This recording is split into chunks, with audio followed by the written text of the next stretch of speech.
They didn't know after a day of spending the day with me that I was an amputee. And then they found out because I was wearing shorts at the room afterwards. And like, I would have never known. And one of the uh, employees said, well, I just want to let you guys know that Cal actually had the fastest rucksack run. Yeah. And they baffled whatever. And I said, well, it's not fair. And they said, what do you mean it's not fair? I said, it's not fair. It's like I had a level of adversity that you guys didn't have to tap into.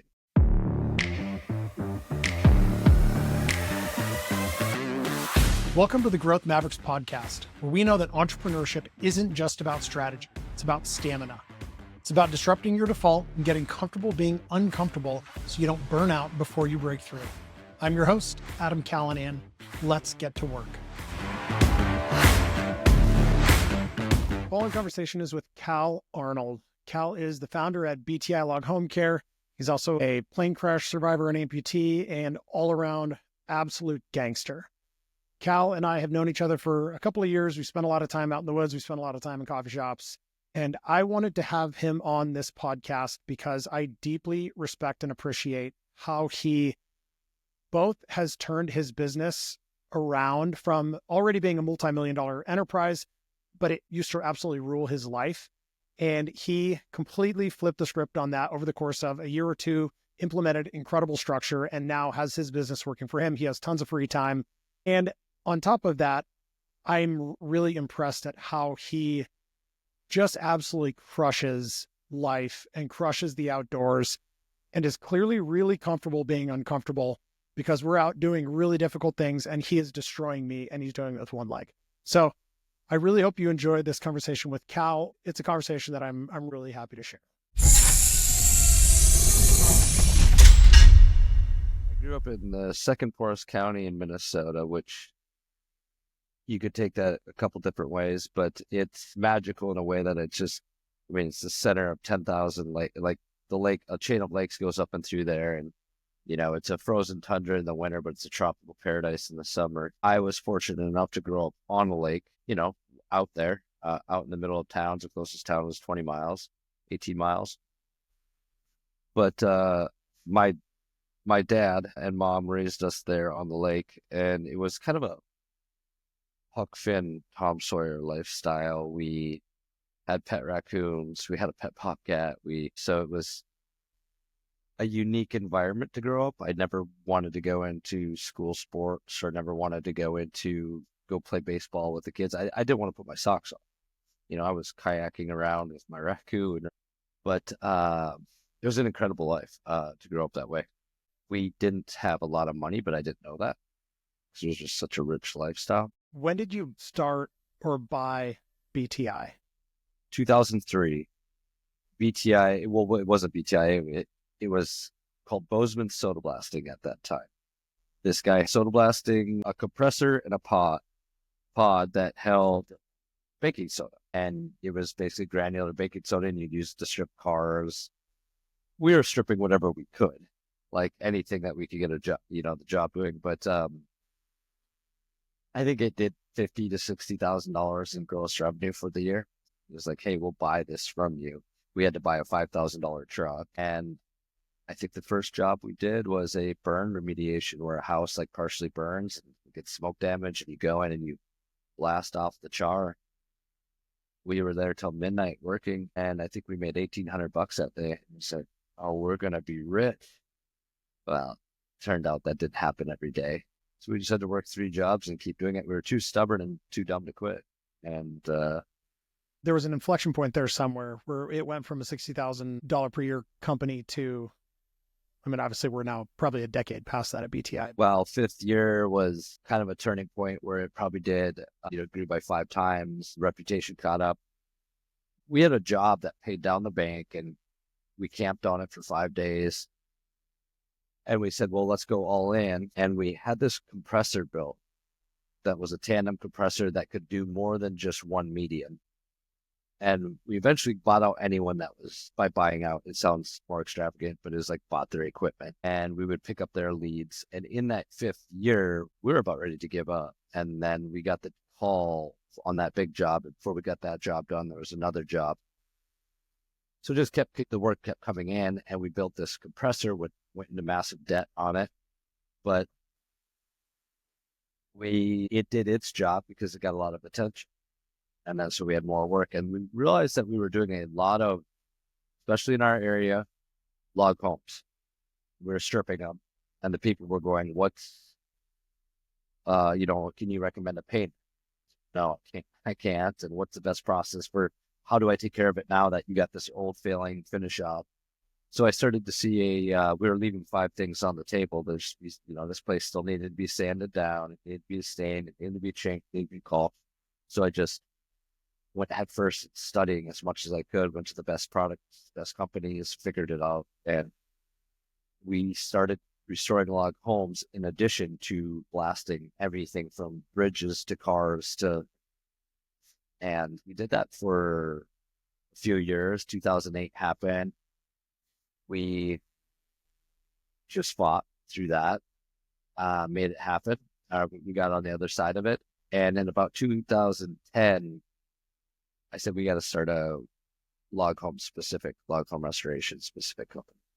And we needed to license a name.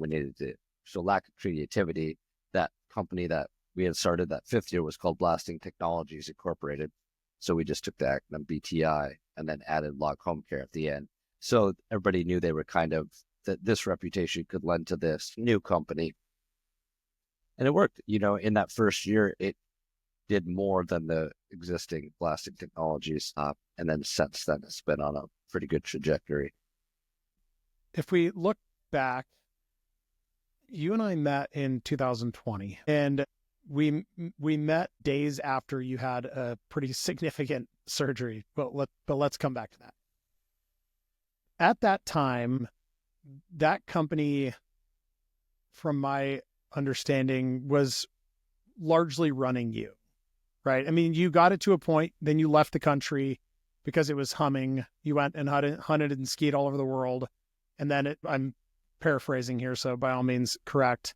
And then came back and took it back over, and you were grinding for a while. And then something in there interesting happened, which is how you got to where you are today. Yeah, I was traveling around doing a lot, and I was leaving it to people and trying to incentivize them with money. And it was slowly crumbling. We didn't build it in a day. It didn't crumble in a day. Yeah.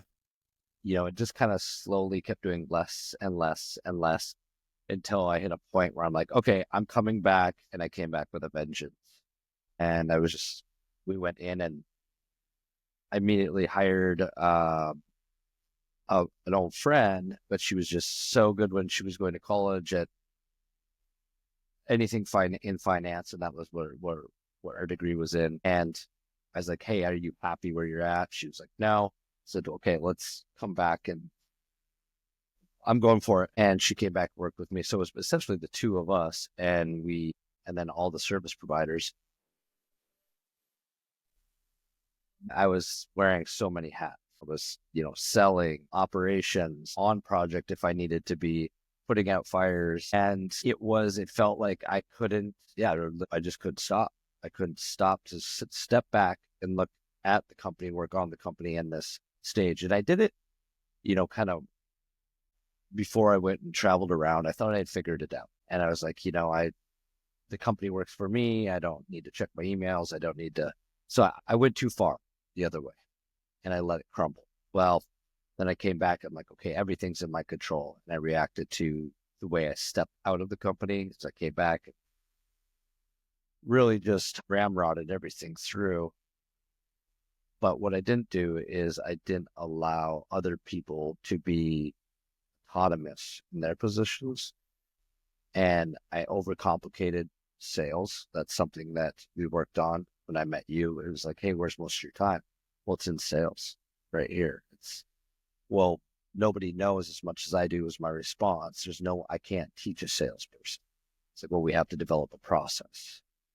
So we started developing processes to follow, paths, and it was like, wow, this actually worked. I started recording some of my phone calls, and I would share them with point of contact at the front desk, and other people started contributing to the sales, and we were all saying the same thing. And it was kind of like this, holy crap, it worked. It's like, well, let's do that again. So develop another process. And you can't just bring anyone into these positions. That's probably the biggest thing I've learned now is it's all about the who. If something doesn't work, it's not necessarily your process. It could be your process, but it may not be that as well. It might be you just have the wrong person. They're in the wrong position. Yeah. But it was hundreds of hours of just going for it. And now I've stepped back into this, turning the business into an asset. The business not controlling my day, me not being a slave to my own company. And it wasn't like I just decided to do that and it happened. It's taken years now since then, but little incremental, add-ons is what I've done different than the last time. The first time I was like, okay, I'm done. You guys are running the company now. I'll give you this in money if you make it this much money. Well, you got to train people.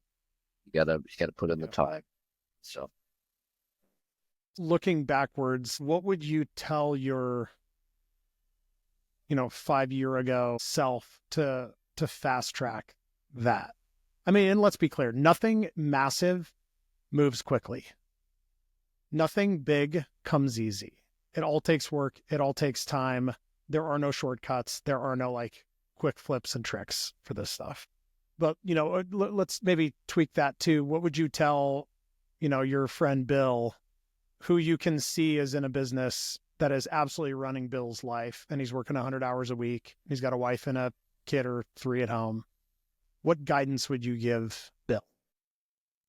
If Bill truly wants to have the company run as an asset with him, not necessarily hands off, but where it's not dependent upon him as a single point of failure, what I would want to know is you're going to get it wrong a lot. You're going to hire the wrong people a lot. Don't settle. Don't settle for the person and sometimes that works itself out where they leave but it took me a long time to build it because of the right people. I had to go through a lot of people, and some of that might have been on me because I didn't have the tools to give them. Some of it might have been just where they didn't take the growth that I had set out seriously. I will say right now, the team that I have rests on our values. And through that, we have so much trust that we're able to move quickly now. And that didn't happen until just last year. And it's incredible. So I would say hold to your values. 1, make sure you have the values. And 2, then hold everything against those. And we hear this over and over and over in the entrepreneurial world, but actually doing it is another thing, because you're going to have to get rid of somebody that's really good at their job because there's a value that they're violating.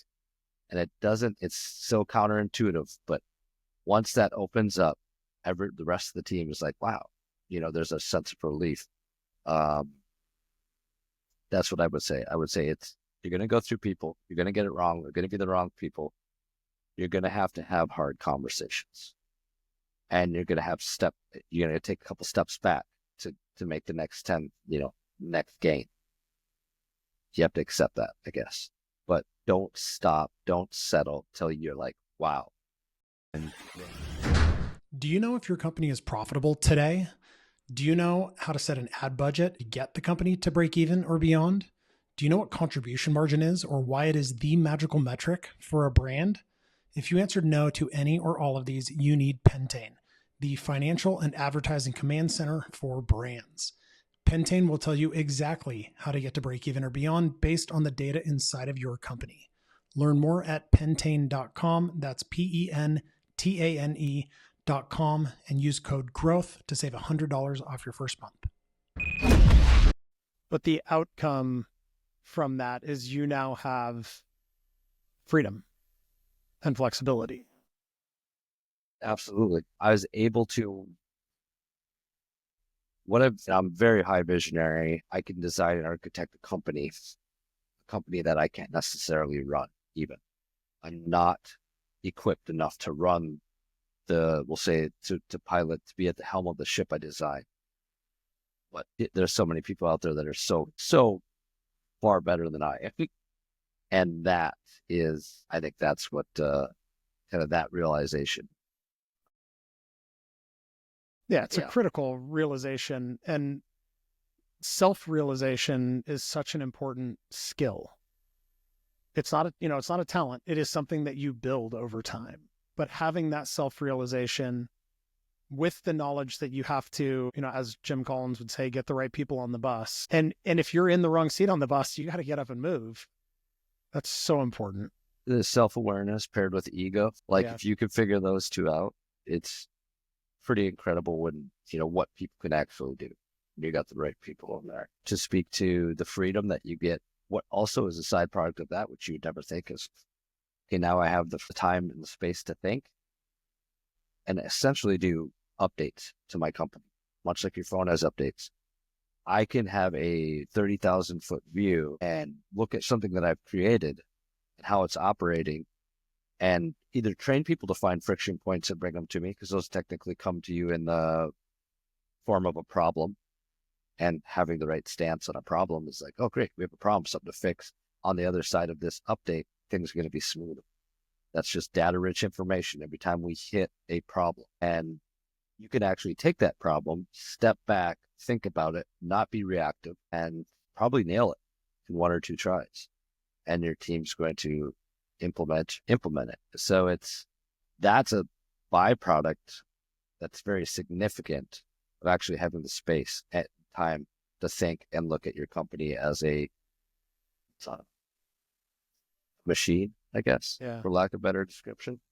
It seems like maybe this is changing now, and COVID may have played partly a role in this, although given the way we operate as Americans, it's probably not going to last very long. But it goes back to this adage that being busy is seen in America as a positive thing, which is so backwards and upside down and just flat wrong. Like, having space in your day to do exactly what you just talked about, to just stop and think. I mean, we have friends in the entrepreneurial world, and one of them that comes to mind, and he doesn't have 5 minutes to meditate. And that's fine. If you don't want to meditate, that's not the point. The point is, if you can't find 5 minutes in a day to set aside and just be quiet to yourself, you need 30. I mean, it's crazy, but that's just the way that we operate. So yeah, speak to that. I do want to speak to that, because busy is a word that I've been really preoccupied with, in a way that every time I bump into a friend, anyone especially at our age, how you doing? Oh, just so busy. How you been? Yeah. Busy. How's your day? Yeah. Busy. What'd you do? I have no idea. All you're telling me when you say that is I'm out of control. Exactly. That is the point. It's chaotic. My day is chaotic. I'm reacting to my to-do list of the world, which is my email. I'm reacting to everyone else. And then so I've been diving down this, like, okay, what's the word that you want to say then? Like, if Adam, you come to me and you go, hey, how was your day today? Productive. That feels a lot different than busy. And maybe I did a couple things, really quality things that were essential to moving the needle. But when you're busy, you're in a hamster wheel. And you've accepted that. And the more you're in that hamster wheel, the more you accept it. And that's going back to, I guess, to connect what you said in the beginning, is like, I was in that hamster wheel, that wheel. It was impossible. Don't tell me what I can't, what you don't know. You have no idea what I'm in. That's how it feels like when you're in that busy world. It's like the wheels will fall off if I leave. Well, there's no other way. And, going back to, I think, Virginia Star, or what it says, most prefer the certainty of misery over the misery of uncertainty. We're so scared to jump out of that busy hamster wheel. But for me, busy versus productive is a big thing. And I think I heard Ferris say, but busy is lazy. If you're busy, that's a form of laziness. And you go, where's that laziness? Well, you never sat down. You never thought about what's the most productive. You never made that block in your schedule for the things that were important to take control of your own schedule. Wholeheartedly agree in this. We get deep into the rabbit hole of efficiency, which is not just a business term. I mean, I think it's mission critical to create efficiency throughout your life so that you have the space and the time to, in our case, we have kids. When I'm at the house, I want to be able to put my phone in a drawer and not worry about what's on it or what's ringing on it or what's in my email or whatnot, and 100% fully focus on that time with my young kids, because they're only going to be young for so long. And I'm never going to regret looking back and wishing that I would have worked out more. And I take that very seriously. It's a big part of my conscious when I'm at the house. I think a lot of people attempt it. They stick their toes in the water when they hear one of the greats, some of the giants that tell us, hey, trust us, take this time, take this quiet time, and you dip your toes in it. It's so uncomfortable. See. The level of discomfort to sit there and try to do nothing but just think is we retreat. We retreat to the known. Like, God, I just got to get something done. And everybody has their own form of discomfort where they retreat to. But because when you say it, everybody's going to be like, well, yeah, that sounds great. The most productive thing I could do is take 30 minutes and sit down and think. That's fantastic. But when you actually do that, and you haven't done it in years, decades, it's incredibly uncomfortable. Yeah. Things are just like pinging at you, and whether that's your phone or just in your mind.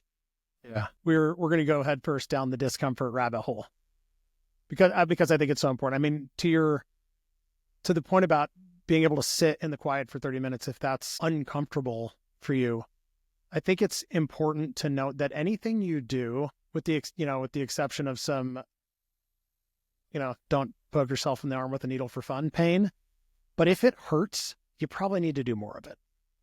It's the same with exercise. Like if, running a mile on a treadmill hurts, probably need to do more of it. If sitting, by yourself in the silence for 10 minutes hurts, if it's uncomfortable, you need to do more of it. You don't need to necessarily do it for 10 minutes. You can increment your way up to it, but why don't you start with 2 and then make it 3 and then 4 and go from there? Magic things happen when you create the opportunity to find comfort in that discomfort.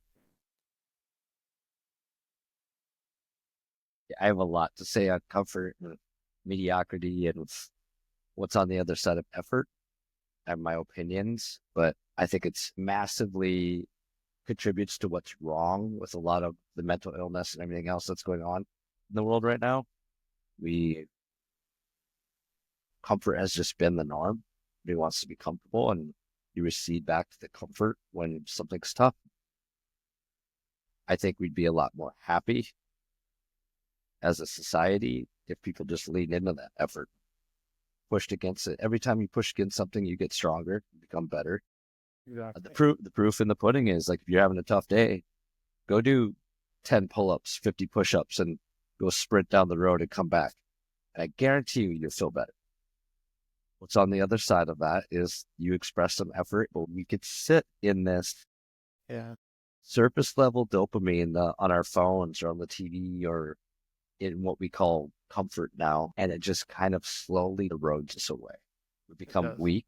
We don't strengthen our, we'll call it discomfort muscle or effort muscle, or that muscle where you can sit in an uncomfortable state.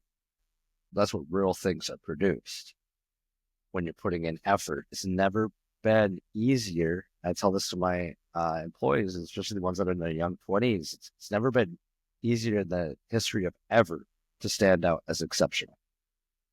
You just have to be consistent at staying in discomfort and continually work on things over and over. Just consistent with discipline. I don't think there's any room for even motivation in there, because motivation leaves you in the dark all the time. That's when you have to tap into that that muscle of discomfort, that discipline. Yeah. So, speaking of discomfort, 7 years ago, you put a plane on the ground. Not softly. It was 6 years ago. It would have been, January 2nd, 2019. I caught a power line over a Missouri River, and I was flying up the river into the sunset, doing everything wrong. Tobacco roots are in the background, horsing around probably. We were landing. I know where I landed that day, in some fields and some friends' short Super Cup strips. And I probably wanted one last pass, fly up the river at 15 feet, or we have no idea what happened because I had post-traumatic amnesia. But um, yeah, I snapped the first power line, cut off power to 100 and some homes out in the middle of nowhere, which then ultimately saved my life because I cut off Netflix. And then the second one pulled through the vertical stabilizer of the plane, took all the airspeed. I tried to get the plane down on the ground, which is you end up doing the opposite of what you think. Instead of pulling up, you dive to get air over the wings. And I was able to get it off the river, but I tried to grease it into this field is what everything from the FAA and upon investigation. And I fell short, hit a drainage ditch, and absolutely crumpled this thing into it looked like a smashed Coors can. Probably hit at well over 120 miles an hour. My brother and I were both in the plane. We both miraculously survived. They didn't find us for 2 hours. I lost over half the blood in my body. Our feet had bones, things sticking out. Luckily, it was cold enough that night. We didn't bleed out. Helicopter life flights to then turbine jets. And I ended up in Salt Lake that night. So I was intubated there, breathing tubes, feeding tubes, all of it for a week. And then I was there for 30 days in total, and then 7 surgeries following that for the next 2 years. Your final surgery was an elective one. My right foot had a lot of complications in it, and I wanted to see the outcome of that. Ultimately, what I was actually dealing with for a right foot. And I found a surgeon that was incredible out of Seattle who went to do a 16-hour surgery on that right foot, and he was able to salvage it. And at that point, I had accepted a life that was less physical and less extreme than the life I had been living. But I had talked to one particular surgeon who was on the Olympic board. He was the best of the best. I somehow got in touch with, I somehow got his office on his last day of retirement, the most renowned in the U.S. foot and ankle surgeon. I ended up in his desk because of a guy I met in the mountains elk hunting that followed my whole journey. But he had told me, he had just said, I said, what would you do if I was your son? What would you tell me to do? He said, well, it would be my daughter in this case. And I've been doing this for my entire life, and I would tell you to amputate. So I called off the surgery. I called my wife, said, hey, change of plans. And because he said, I'm signing up for a life of surgeries. So then, January, I think 28th in 2021, I elected to amputate my left foot below the knee. And it turned out to be, it was the fastest recovery I had of any of the surgeries I've had in those 2 years. And that's right when you and I started. I think that the first meeting I couldn't meet you at a group was because I was in surgery. Yep. So, I chose that for quality of life and performance and physical ability. It's proved to be the right choice. So I can speak to having been out in the backcountry with you on multiple occasions, chasing big critters around. I'm in pretty good shape and you crush me. Like, where did that come from? And you're doing it with one leg. Well, have you always had that type of drive and comfort with discomfort, or did it change after your crash? I've always been competitive in a sense and physically push the limits and like pushing against that red line back to that feeling on the other side of it. When you sit down and ask yourself at the end of the day, where did I not give my all? Now granted in the backcountry, there's times where you should back off of that, just for safety. But I did ratchet it up. When I elected to do this, I said, I'm going to come out on the other side of this and I'm going to make the old me look like a wussy. I don't know head to head if I could beat up my old self, but that was the note I carried forward. And I was at BSB, and on the other side of it, so we were going through the physical assessment. They didn't know after a day of spending the day with me that I was amputee. And then they found out because I was wearing shorts at the room afterwards. And I would have never known. And one of the employees said, well, I just want to let you guys know that Cal actually had the fastest rucksack run. Yeah. And they baffled whatever. I said, well, it's not fair.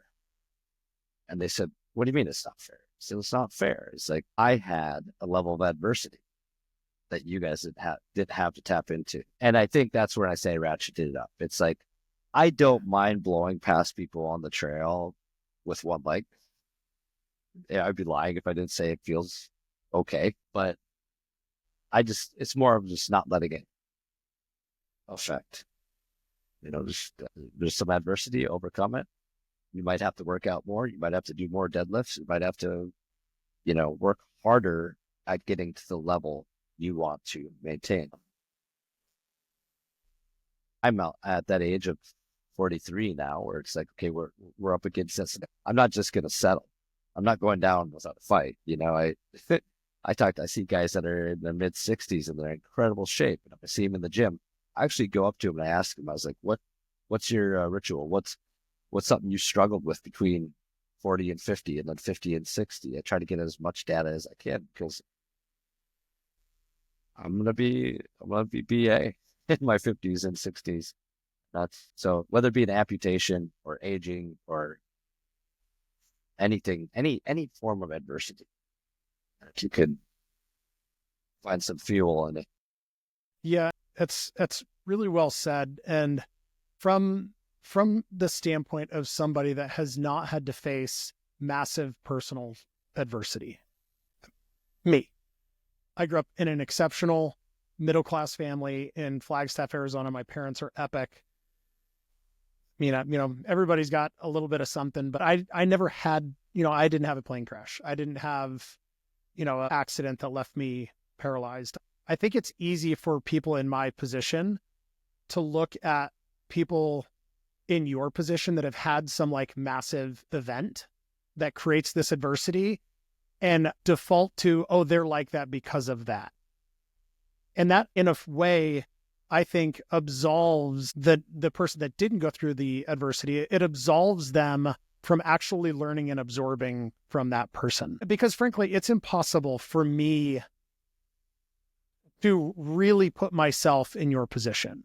I know your story and I know you personally. And I learn a lot from you as a human. How I try to get as much of that as possible without having gone through that event is by going and doing really hard things and doing them consistently. Because going and doing a really hard thing one time gives you this little blip. But going and doing hard things, little hard things every day, and a big hard thing at least a couple of times a year creates consistency in that. And that's the closest that I can get to the change that you had from that, horrific event. Quit making, I'm not telling you this, but for anyone listening, quit making. You can tell me it, it's fine. Quit making anyone exceptional. Whether if it's a level of adversity they went through, whether if it's they're the top of the podium and they're just working harder. That's it. They don't have any God gift except, there's a little bit of that, but there's, by saying, oh, Michael Jordan, he's an anomaly, you're denying the fact that he outworked everybody. 100%. And every time you say that, you protect yourself and you shelter yourself from the actuality that you're not even on the podium because you're not trying. And I think we do this a lot in the business world. Like, oh man, that person made $1 billion, or this person, they're a CEO of this. Yeah. You have no idea what that person did or had to do to accomplish that. And all we ever see is the highlights. Like, wow, exactly. that person's just incredible. They're like, gifts from God. Why don't we start showing all, the hardships and the fact that they didn't get beat down. They didn't stop. They kept getting up. That doesn't make, it makes a good story in a little bit, but it's kind of brutal. Like people don't want to see, they don't want to see that. But that's the truth. It's like if you have a business and you've eaten glass for a while, you've got beat down, you have worked harder than other people. That's why I love wrestling as a high school sport or middle school and elementary kids, because they can look at the podium and look at the top 3 kids, if they're number 2, if they're number 3, or they're number 4, it's only because that kid worked harder. They're better than you. You can't blame it on a teammate. You can't blame it on anyone else. It's individually you, and that kid's better. That's why, like, I think individual sports are really important for young kids, but that might have contributed a little bit to the way I guess I'll say way I am. But I think that's really important. I think a lot of people, to tie comfort into this, is they would rather just say, it's easier if we just say, Adam Callahan, he is a genius. He is they put you up on a pedestal, they make you exceptional, and they make you out of reach. Anything you're doing is out of reach for them. Now I can I've justified me sitting back and not working as hard as Adam, but you're not going to frame it as that. Yeah, I wholeheartedly agree with you. I think it is absolutely paramount to share the hard and the mistakes and not just talk about the highlights. I mean, I'm going through a lot of that right now with, within Pentane and the launch and the product. Everybody wants to point at the experience at BottleKeeper. And frankly, it is an important part of the process. I mean, Pentane came from the experience at BottleKeeper. And the highlight reel at BottleKeeper, the 3-sentence long, 0 to 8 million, no employees, tens of millions, private equity transaction, no investors, like blah, blah, blah. That does not remotely detail how difficult that was for 9 years. It was unbelievably difficult. And the things that I had to put in place to keep myself mentally on the rails through that difficulty, I think it's important to share. In fact, I literally just started doing a post on LinkedIn. The first one went up yesterday. And the title of the post is Dumb Shit I've Done. The whole point of it is just to detail a story about some ridiculous thing that we massively screwed up that almost burned the company to the ground. And I just think it's so critically important for entrepreneurs to talk with other entrepreneurs at various levels of air quoting success here, because it's such a subjective concept. I just think it's so important to talk about the things that, where the struggles are and what you're doing and have put in place in your life to get to the other side of them, because companies fail when founders quit. So how do you stay in the game for as long as possible? And you do that by creating durability. You do that by becoming anti-fragile. If I took everything you said and put it into a little box and tied a bow on it, that would be the best mentor in the world. Like, mentors aren't people that did everything right. They're the ones that have been exposed to all of the things they've done wrong. And that's free to us. All we got to do is read and study the information that's not just boasting about everything right. You have to dig that up a little bit. But I agree. I think not getting derailed every time something goes wrong, because it's like, hey, this is creating the story. My story. Is this a story that people would read? If it went right the entire time, somebody would read it. And this is kind of your hero's journey. Are there dragons to slay? Are there issues to come over? Are there times where you're just derailed and you got to bring yourself back in the game? Like, grab yourself by the face mask, the helmet, and be like, come on, buddy, get back in the game. Like, does that actually happen? And then learning to love that. Not in like a masochistic way, but like in a, okay, there's something good coming out of this. I've learned a lesson. I touched the stove was hot. I'm not going to touch the stove again. And now I'm going to write a process for the rest of my team to not touch the stove because it's hot. And the more people you surround yourself, like, that's probably why we gravitate towards each other. It's like, I don't mind talking about all the things I've messed up. I think of things in a way of like, how would I present this to a mentor, or what do I want to ask a mentor? Who would be a good mentor? One, you would. But it's, tell me something that I don't know about. Like, what is something that I believe to be true that just ain't so? These kind of questions is what I want to know from a mentor. I don't want to hear their success stories. I mean, yes, that you live in fuel, but it's like, I want to know where you zigged when you should have zagged. Yeah. But how do you keep getting back up, I guess would be another way to say that. Yeah, that's the resilience part, right? Like, how do you survive? So we make a lot of wrong decisions, but I also think you have to make fast decisions. I think quick decisions are important, and I think about them, take that time we talked about in the beginning and think through them. But collect as much data you can, but you need to not get hung up on making decisions because it might be the wrong decision. You can always correct it. No decision is a decision.